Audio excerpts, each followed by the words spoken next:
ഇന്ന് നമുക്ക് നല്ല ഫ്രഷ് അയില കിട്ടിയിട്ടുണ്ട്. അപ്പോൾ അത് നമുക്കിന്ന് വാഴയിലയിൽ പൊള്ളിച്ചാലോ എന്ന് വിചാരിക്കുന്നുണ്ട്.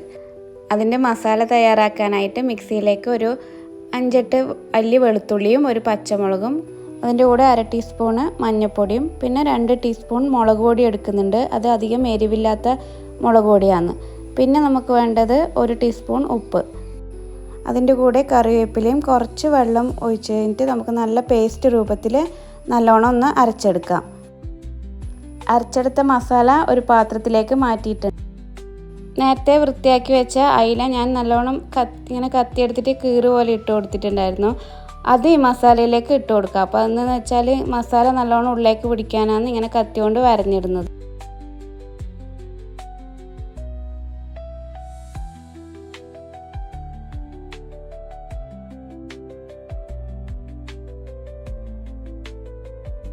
ഇപ്പം നല്ലോണം മസാല ഇങ്ങനെ പരട്ടി വെച്ചിട്ടുണ്ട്. അതൊരു 10 മിനിറ്റ് നമുക്ക് റെസ്റ്റ് ചെയ്യാൻ വെക്കാം.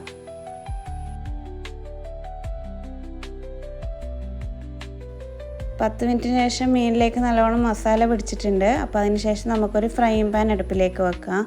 അതിലേക്ക് കുറച്ച് വെളിച്ചെണ്ണ ഒഴിച്ച് കൊടുക്കാം. പിന്നെ നമുക്ക് വാഴയിലയാണ് ഇനി വേണ്ടത്. അപ്പോൾ അത് ഇങ്ങനെ ചെറിയ പീസാക്കിയിട്ടാണ് ഞാൻ എടുത്തിട്ടുള്ളത് വാഴയില. അപ്പോൾ അതിങ്ങനെ 2 പീസ് എടുത്തിട്ട് വെച്ച് കൊടുക്കാം. അതിനുശേഷം നമുക്ക് ഓരോ മീനായിട്ട് ഇങ്ങനെ പെറുക്കി വെക്കാം.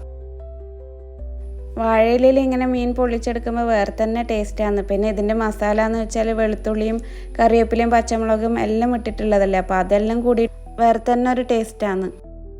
എന്നിട്ട് ഒരു കഷ്ണം വാഴയിലയും കൂടി ഞാൻ ഇതിൻ്റെ മുകളിൽ അടച്ചു വെക്കുന്നുണ്ട്. പിന്നെ നമുക്കൊരു മൂടി ഉപയോഗിച്ചിട്ട് ഇതൊന്ന് മൂടി വെച്ചിട്ട് ഒരു 5 മിനിറ്റ് ഒന്ന് വേവിച്ചെടുക്കാം ചെറുതീയിൽ.